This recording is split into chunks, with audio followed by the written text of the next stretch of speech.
Hi friends, Assalamu alaikum and welcome back to my channel. I am Sumaya from Sumi's Home Chef.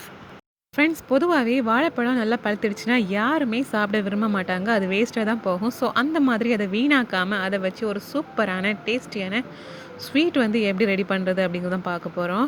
இப்போ பார்த்தீங்கன்னா நான் இங்கே use பண்ணுறது ரொம்பவே நல்லா பழுத்து போனது. அதோட ஸ்கின்னை பார்த்தாலே உங்களுக்கு கிளியராக தெரியும் அது எந்த அளவுக்கு நல்லா பழுத்து போயிருக்குதுன்னு. இந்த மாதிரி நல்லா பழுத்ததில் ஒரு 4 பழம் நான் இங்கே எடுத்து வச்சுருக்கேன். இதை வச்சு தான் நம்ம ஸ்வீட் செய்ய போகிறோம். முதல்ல வந்து இந்த ஸ்கின் எல்லாம் கம்ப்ளீட்டாக ரிமூவ் பண்ணிவிட்டு நம்ம வந்து இதை சின்ன சின்னதாக சாப் பண்ணி எடுக்க போகிறோம்.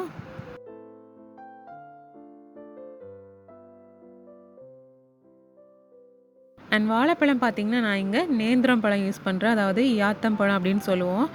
இதுக்கு பதிலாக நீங்கள் வேறு ஏதாச்சும் பழம் யூஸ் பண்ணுறதா இருந்தால் கூட யூஸ் பண்ணிக்கலாம்.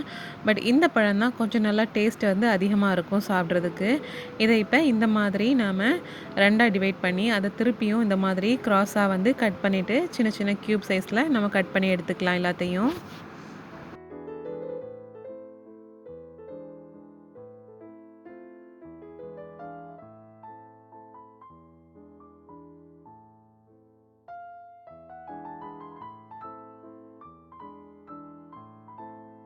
ஸோ ஃப்ரெண்ட்ஸ், இந்த மாதிரி நாம் ஸ்கின்னை ரிமூவ் பண்ணிவிட்டு எல்லா பழத்தையும் சாப் பண்ணி எடுத்து வச்சுக்கலாம். இப்போ இன்னொரு பக்கம் நம்ம இதுக்கு வந்து எக்ஸ்ட்ரா வந்து ஸ்வீட் சேர்க்குறதுக்காக சர்க்கரை எடுத்துக்கிறோம். ஸோ ஒரு பால் எடுத்துக்கோங்க. இதை வந்து லைட்டாக நாம் க்ரஷ் பண்ணிவிட்டு இதில் 1/4 கப் ஆஃப் தண்ணி மட்டும் சேர்த்து நல்லா கரையை வச்சு எடுத்துக்கலாம். நம்ம தண்ணி சேர்க்குறது ஜஸ்ட்டு மெல்ட் ஆகிறதுக்காக மட்டும்தான். ஸோ கொஞ்சமாக சேர்த்தாலே சரியாக இருக்கும்.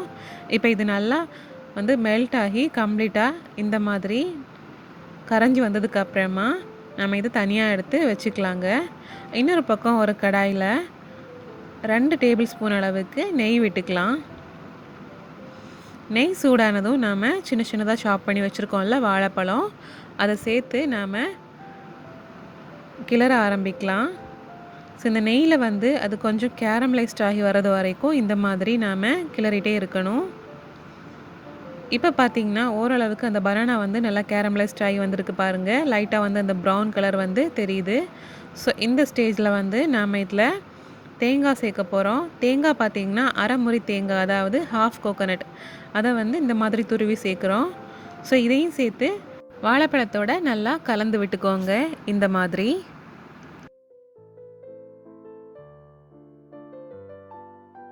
நல்லா கலந்ததுக்கு அப்புறமா நாம் இதில் ஃப்ளேவருக்காக ஏலக்காய் சேர்க்க போகிறோம். ஸோ ஒரு 4 இல்லைனா 5 ஏலக்காயை லைட்டாக க்ரஷ் பண்ணி இந்த மாதிரி எல்லா பக்கமும் போட்டுக்கோங்க.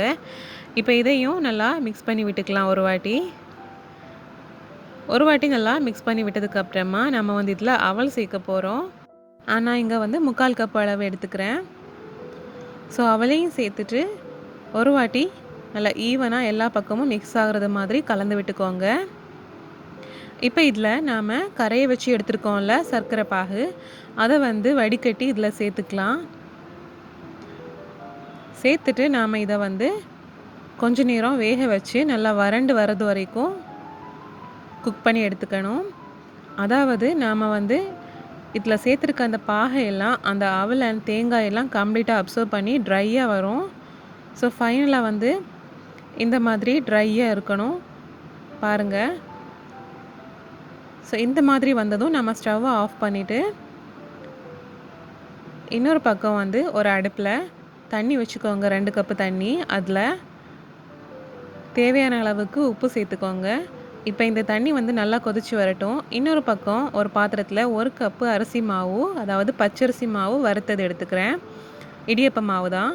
இதில் வந்து அந்த கொதிக்கிற தண்ணியை வந்து விட்டு நல்லா மிக்ஸ் பண்ணி இடியப்ப மாவு பதத்துக்கு பிசைஞ்சு எடுத்துக்கோங்க. அதோட சூடு ஆறி ஓரளவுக்கு கை பொறுக்கிற சூடு வந்ததுமே நம்ம கையால் ஒரு வாட்டி நல்லா பிசைஞ்சு எடுத்துக்கலாம். இப்போ நம்ம வாழை இலையை சின்ன சின்ன துண்டுகளாக வந்து எடுத்து வச்சுருக்கோம். அதை வந்து லைட்டாக ஃப்ளேமில் வச்சு வாட்டி எடுத்துக்கோங்க. இந்த மாதிரி ஒவ்வொரு இலை துண்டுகளாக வச்சு நம்ம வாட்டி எடுத்ததுக்கு அப்புறமா இதில் வந்து ஸ்டஃபிங் ரெடி பண்ணிக்கலாம். ஸோ நம்ம செஞ்சு வச்சுருக்கோம்ல மாவு வேக வச்சது, அந்த மாவை வந்து இந்த வாழை இலையில் எல்லா பக்கமும் தின்னான லேயராக கையால் வந்து ஸ்ப்ரெட் பண்ண போகிறோம். ஸோ கையில் வந்து ஒட்டாமல் இருக்கிறதுக்காக கொஞ்சமாக வந்து கையில் தேங்காய் எண்ணெய் இல்லைனா நார்மல் பாம் ஆயில் கூட யூஸ் பண்ணிக்கலாம், அப்ளை பண்ணிக்கோங்க.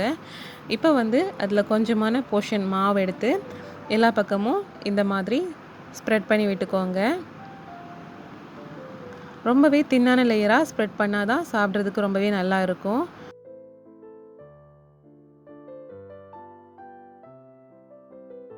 இந்த மாதிரி மாவை நல்லா ஸ்ப்ரெட் பண்ணி விட்டதுக்கு அப்புறமா இதோட ஒரு சைடில் மட்டும் நாம் செஞ்சு வச்சுருக்கக்கூடிய பனானா ஃபில்லிங்கை இந்த மாதிரி வச்சு விட்டுக்கலாம். பிகாஸ் நம்ம இன்னொரு சைடை வச்சு மடித்து ஒட்டி விட போகிறோம். ஸோ ஒட்டி விட்டுறதுக்கும் கொஞ்சம் ஸ்பேஸ் விட்டுட்டு இந்த மாதிரி வச்சு எல்லா பக்கமும் நாம் மாவு வந்து கம்ப்ளீட்டாக ஒட்டுறது மாதிரி கேப் இல்லாமல் ஒட்டி விட்டுக்கணும். ஸோ லைட்டாக ப்ரெஸ் பண்ணி விட்டாலே போதும், மாவு வந்து ஈஸியாகவே ஒட்டிடும். அண்ட் சைட்லேயும் நீங்கள் வந்து பார்த்து செக் பண்ணிக்கோங்க. இந்த மாதிரி கேப் இருந்துச்சுன்னா லைட்டாக ப்ரெஸ் பண்ணி விட்டாலே ஒட்டிடும். அவ்வளோதான். இப்போ நாம் இந்த மாதிரியே நாம் வச்சுருக்க மாவும் ஃபில்லிங்கும் அண்ட் பனானா லீஃபும் யூஸ் பண்ணி மாதிரி எல்லாத்தையும் ஒட்டி எடுத்து வச்சுக்கலாம். இது நாம் அப்படியே வாழை இலையோட வச்சு ஸ்டீம் பண்ண போகிறதுனால அந்த வாழை இலையோட வாசமும் சேர்ந்து அட்டகாசமாக இருக்கும் சாப்பிட்றதுக்கு. மீன்வெயில் நம்ம இன்னொரு பக்கம் வந்து இட்லி பாத்திரத்தில் தண்ணி விட்டு கொதிக்க வச்சுருக்கோம். ஸோ இப்போ வந்து நல்லா கொதிச்சுட்ருக்குது. இப்போ நாம் லிட்டை ஓப்பன் பண்ணி இதுக்கு உள்ளாடி நாம் வச்சுருக்கக்கூடிய எல்லா பீசஸையும் இந்த மாதிரி அரேஞ்ச் பண்ணி விட்டுக்கலாம் எல்லா பக்கமும்.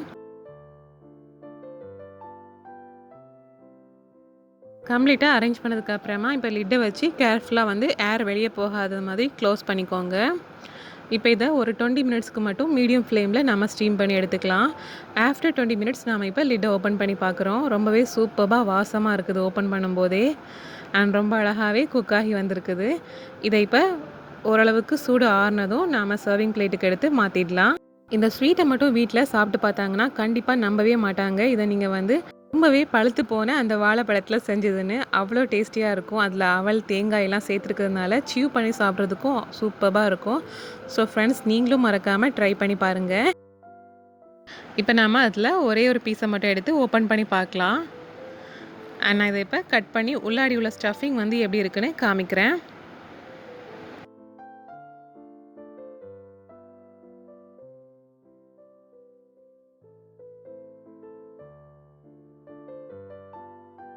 பாருங்கள் எவ்வளோ அழகாக சூப்பராக இருக்குதுன்னு. அதில் அந்த பழம் அப்புறமா வந்து அந்த அவல் ஸ்டஃபிங் கிளியராக தெரியுது.